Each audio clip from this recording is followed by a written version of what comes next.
Hello there, and welcome to the HR Intuitive Institute. I'm so happy to have you here with me.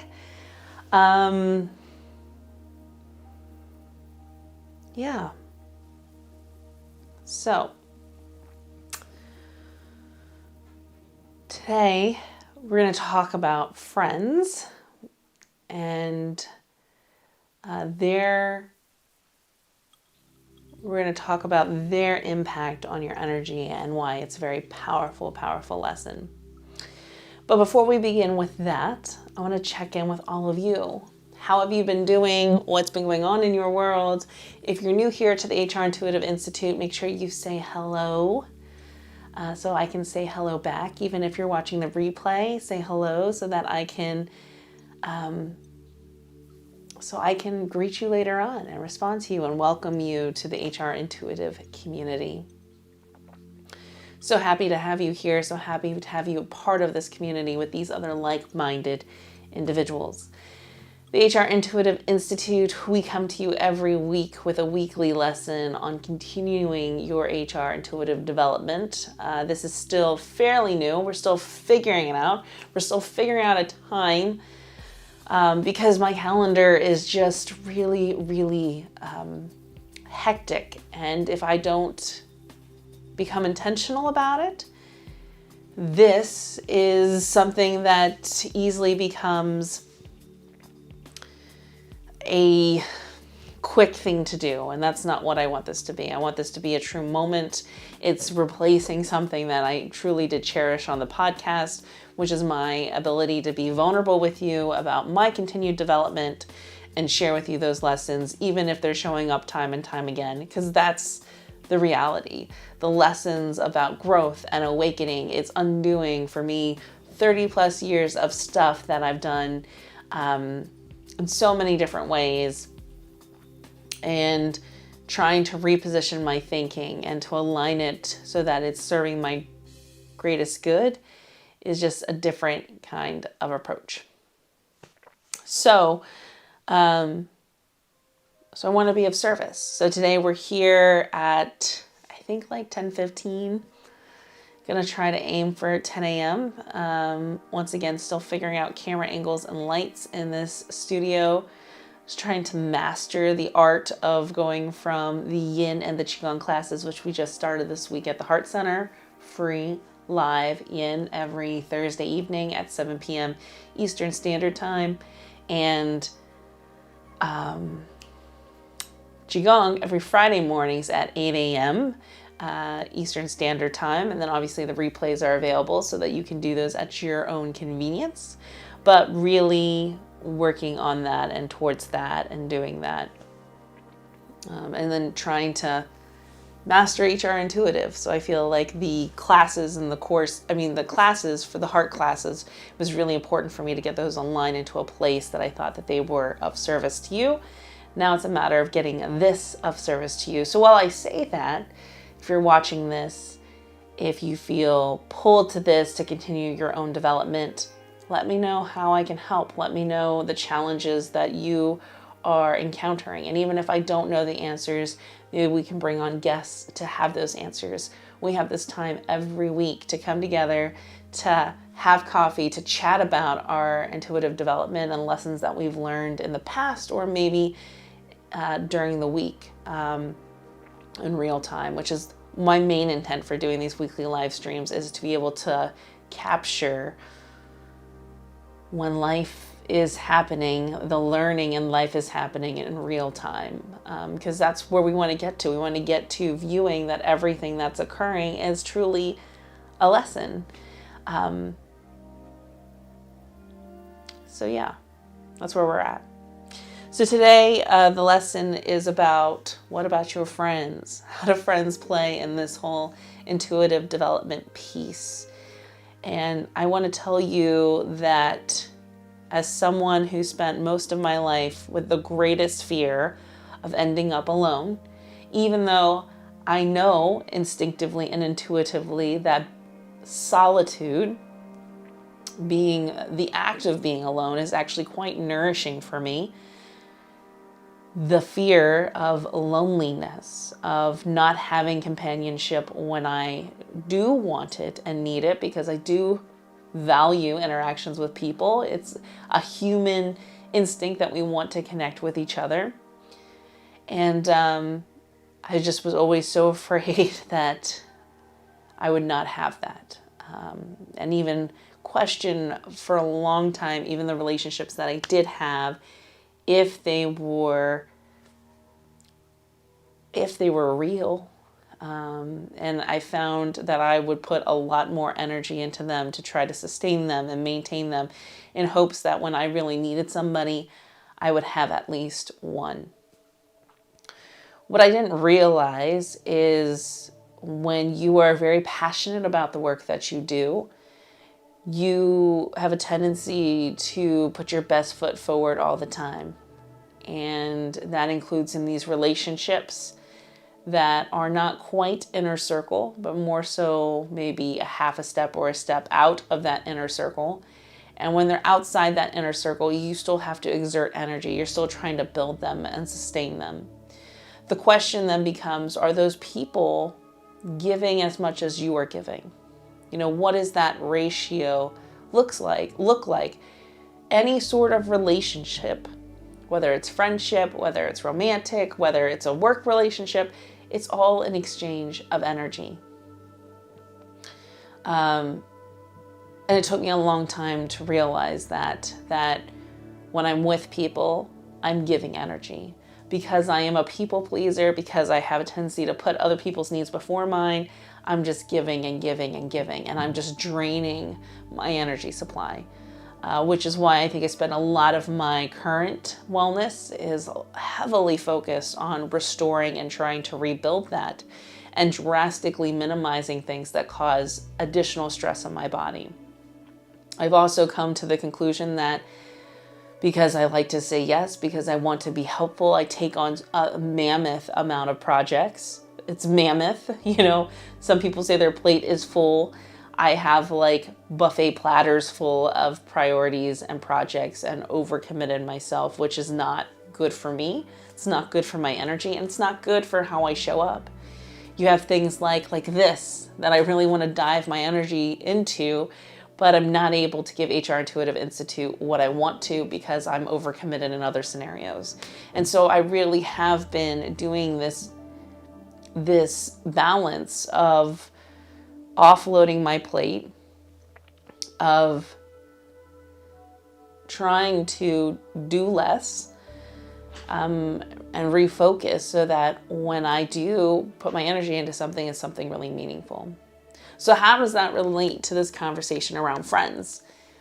Well, how it relates is that friends are something that takes your energy.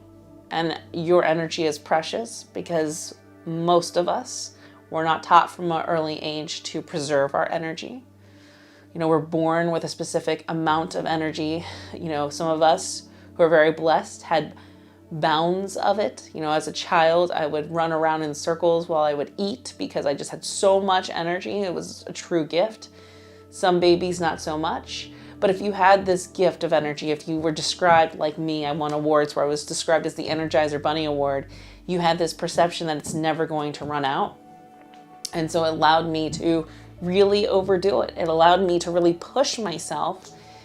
And now here I am in my mid-30s, pretty depleted, having conversations with practitioners that most people don't have until their late 40s or 50s, when we hit that midlife crisis where we start to feel that dip in energy.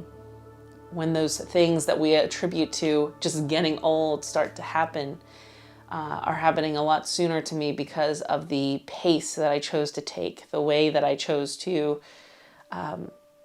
take advantage of the fact that I had this energy pool. I was not given the tools to know that it's a gift that I need to care for, and I need to nourish, and I need to cultivate, and I need to refill as much as I give.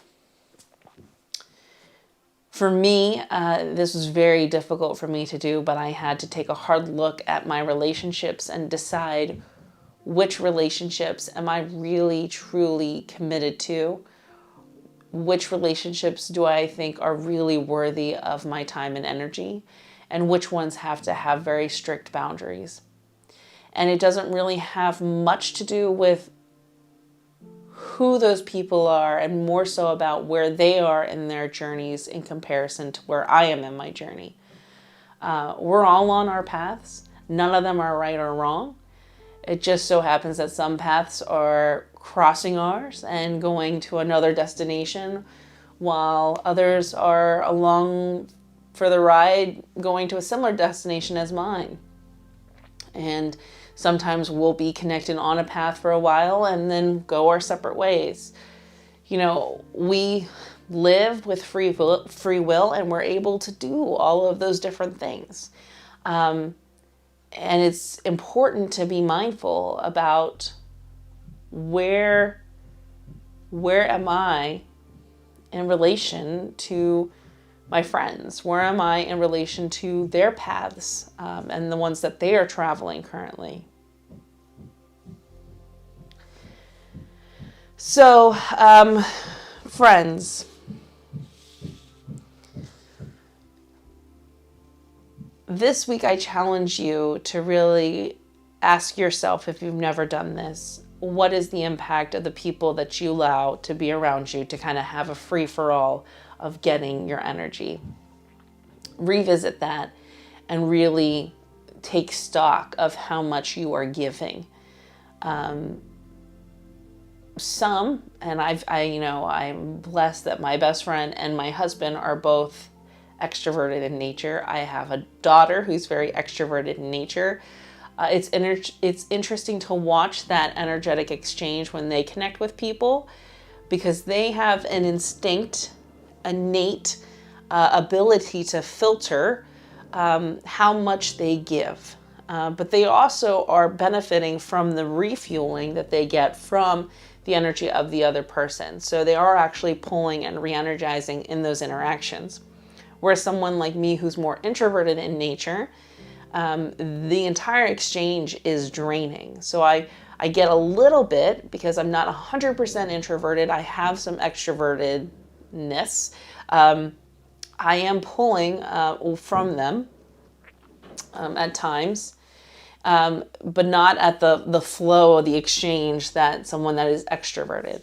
So I think, step one, I really want to challenge you to visit that and think about it. You might be in a situation where you have healthy boundaries, and you're not someone like me who is experiencing an extreme drain by a large amount of semi-intimate relationships. But if you are the opposite and you are like me and you are experiencing that drain, it can be very, very dangerous. With that being said, if you are extroverted, it does not mean that I think that you should not have awareness of this. I think it's just a great level of consciousness to gain when you're thinking about that friends and relationships is always an exchange of energy. And always asking yourself, is this person worthy of my energy, number one? And number two, if they are, how much of their energy are they worthy of receiving? When I say worthy, that might sound like you get to be really critical and mean, but it really, your energy is something so precious to yourself. It's your life force. It's what allows you, when it's at full capacity, to show up at your best. And so when we don't take care of our energy, because we're fearful of being mean, we're actually being truly mean to ourselves and hurting the work that many of you feel called to do. Those are the only people who really are on this process and working through development, is when they feel a calling to do more, feel a calling to change, to heal, to be intentional about the ripples that they put out into the world. So that awareness needs to be there. Just looking at my notes, making sure I got everything. So translating friends into this exchange of energy, and really doing a friend evaluation. And I know it's one of the toughest things to do, but it is absolutely 100% necessary. It will always be a challenge. It will always be a challenge. And I will tell you that when you start sending up boundaries, and because you realize that certain people are not meeting you halfway, that you're giving and not receiving in return, that you're not able to go to a place where you can just strictly shut off, be in their presence, but not giving your energy for them to feed off of, it can be a little heartbreaking and emotionally disappointing when you realize that people aren't really affected by that vacancy and absence.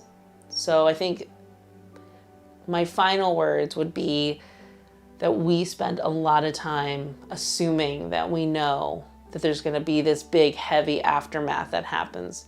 Most of the time, if you're struggling with it, it's a reflection of the struggle you're going to go through when you have to face the reality of whether or not this person really was what you believe they were in your life.